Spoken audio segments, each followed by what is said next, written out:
Ahora veamos el ejemplo de David, un pastor que se convirtió en rey. Un ejemplo de un gran rey en el pasado que representa la realeza de Cristo es David. David fue olvidado por su padre Isaí cuando Samuel fue a ungir a uno de sus hijos para convertirse en rey.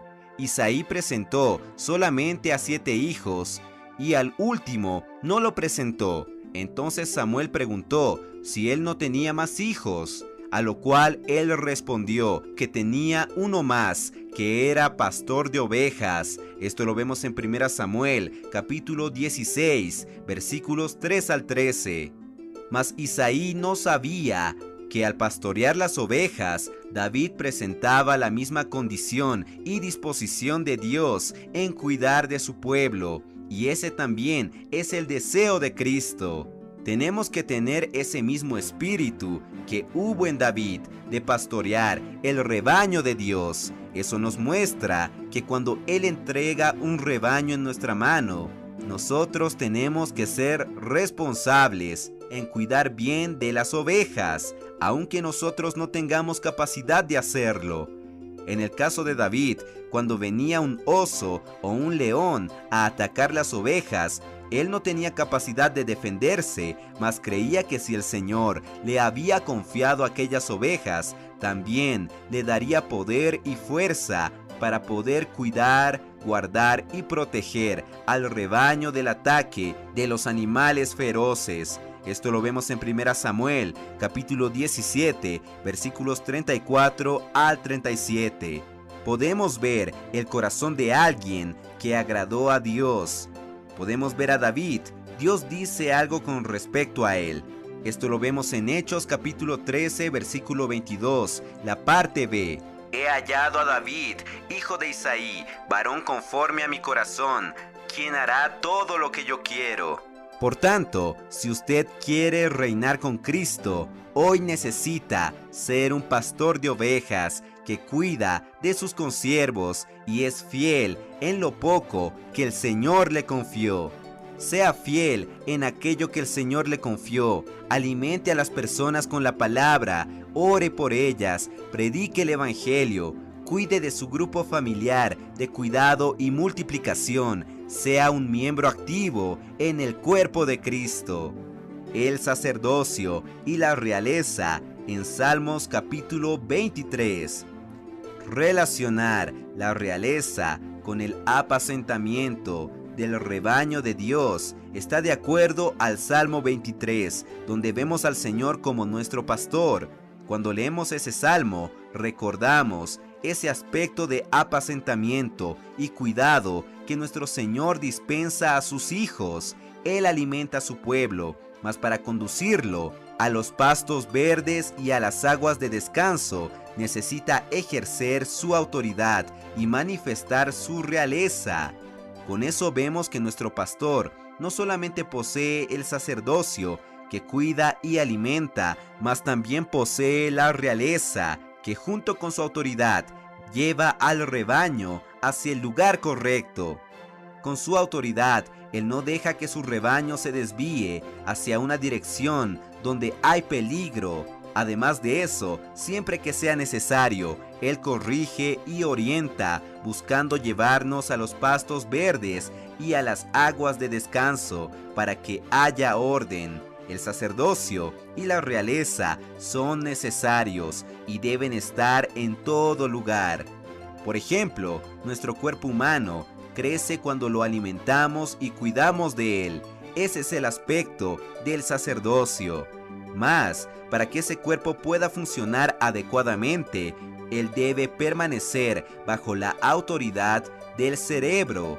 El cerebro manda órdenes para que todo el cuerpo funcione armoniosamente y defiende al cuerpo de cualquier virus, de cualquier bacteria que venga a invadir y perjudicar nuestro organismo, ordenando la producción de anticuerpos para así expulsar todo lo que le causa daño.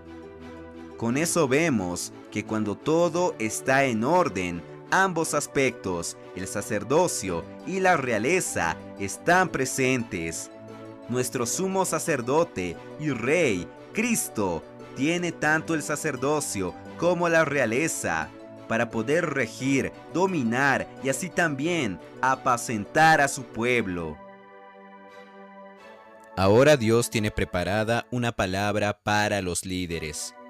El libro de Josué muestra que el mayor siervo de Dios del Antiguo Testamento fue Moisés, mas él no pudo pasar por el río Jordán para introducir al pueblo en la buena tierra de Canaán.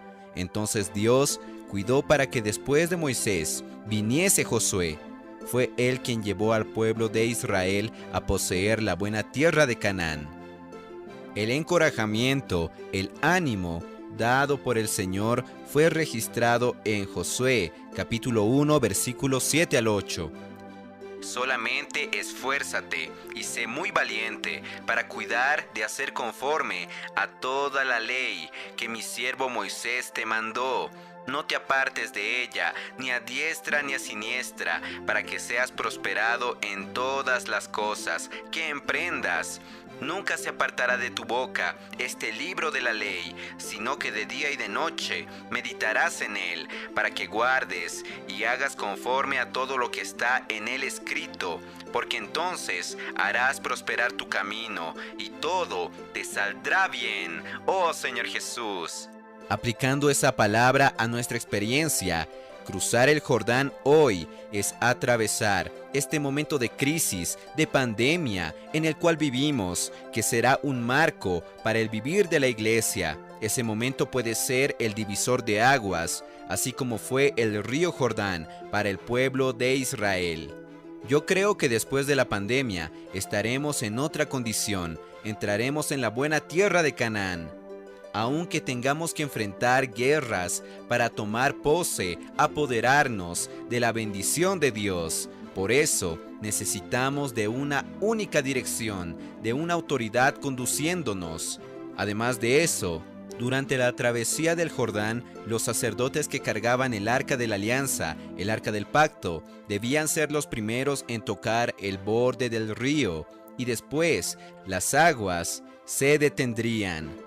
Y es ahí que debían permanecer en medio del Jordán. Esto lo podemos ver en Josué capítulo 3, versículo 8 y versículos 13 al 17. Ese episodio es un ejemplo para los líderes de las iglesias. Vemos el principio de que los líderes deben ser los primeros en interceder por el pueblo de Dios y pagar el precio orando y ayunando. Es así que el momento de crisis, de la pandemia y de tantas situaciones que estamos viviendo hará la diferencia en la vida del pueblo de Dios, a fin de que nosotros dejemos el viejo hombre, la vieja creación, enterrado en el río del Jordán, para atravesar y andar en novedad de vida, como lo vemos en Romanos capítulo 6, versículo 4, como un ejército de jóvenes santos, como dice Salmo 110, versículo 3. De ese modo, el Señor nos usará en esta guerra y por medio de nosotros colocará a todos los enemigos de Cristo debajo de sus pies. ¡Oh Señor Jesús! Nos encontramos en el siguiente episodio. Que Dios le bendiga.